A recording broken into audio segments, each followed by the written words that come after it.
नमस्कार, बहुत स्वागत है आप सभी का। आप देख रहे हैं न्यूज एक्सप्रेस और मैं हूं आपके साथ चेतन पाठक। राहुल गांधी अमेरिका में एक के बाद एक रिकॉर्ड बनाए जा रहे हैं और इधर बीजेपी के पसीने छूट रहे हैं। इसके साथ ही नरेंद्र मोदी, अमित शाह कुछ सोच समझ नहीं पा रहे। इस पर एक रिपोर्ट देखते हैं।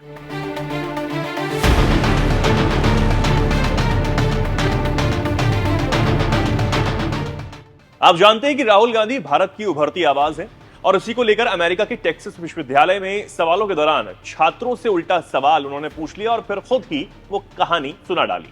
फिर क्या था, राहुल गांधी के सवाल पर चारों तरफ सन्नाटा छा गया। राहुल ने कहा कि यदि आप ये समझना चाहते हैं कि भारत में आखिर हो क्या रहा है, तो भारत में हर दिन लाखों करोड़ों एकलव्य कहानियां हैं।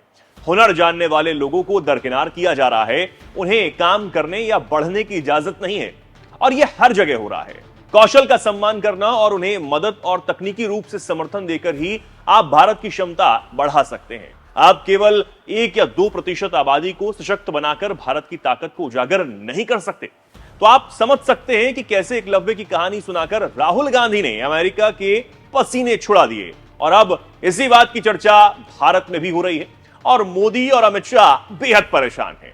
हम यहां पर अमेरिका में एकलव्य वाली बात सुनाते हैं, आप सुनिए। You've heard of the Eklavya story? You've heard of the Eklavya story? If you want to pin down what is happening in India, it is millions and millions of Eklavya stories every single day. The people with skill, their thumbs are being cut off. They're not being allowed to operate. They're not being allowed to thrive. And it's happening across the board. So, respect for skills, supporting skills financially through technology, that's how you'll unleash India's power. You're not going to unleash India's power by empowering 1%, 2% of India. And, it's not interesting for me. So, I'm very passionate about this. I'll give you an example. Some time back, when we were in government, we were talking about skill development. And the gentleman who was running, he was appointed by Manmohan Singh ji for skill development. He came to see me. And we were having a conversation. And he was explaining to me how he was going to build ITIs. And he was going to put trainers inside ITIs. For plumbing, for hair cutting, for carpentry, for stuff like that. And I was listening to him. And I asked him a question.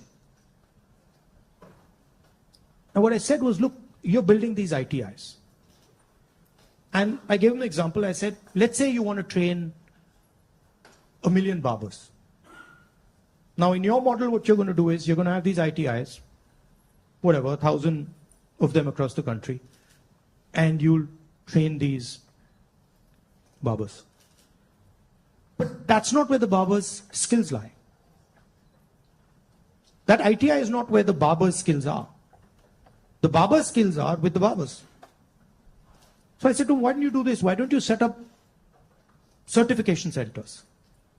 And then go to every single barber in India and say, listen, this is what we'd like you to train. For every guy you send to our certification center, we'll give you X amount of rupees. So let's say you have, 1 million barbers in India. And you go to 1 million barbers and you say, listen, you guys have the skills. We want to train barbers.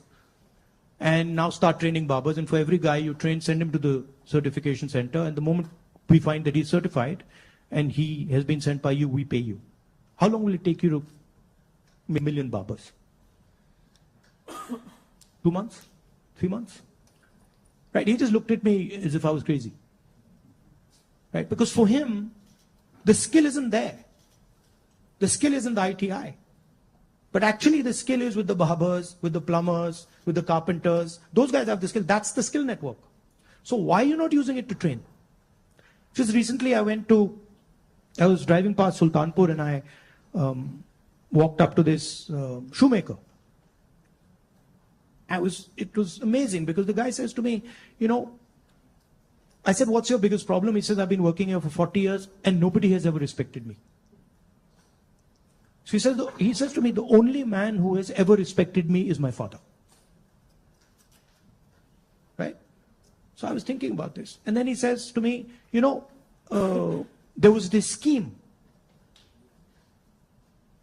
And they said that, you know, they've got this scheme for shoemakers.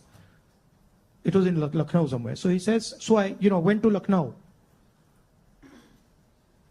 And I said, so what did they do? They said, well, they said they're going to teach me how to make shoes.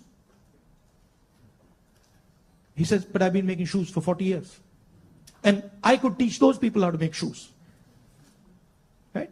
So it's a fundamental disconnect with where the skills are. There's no shortage of skills in India. There's shortage of respect of skills in India. So you want to find the best carpenters in the world, they're sitting in India. But nobody respects their skill. Nobody actually tells them we believe in you and we want you to build something. Right? So you can't build industry without respecting skill.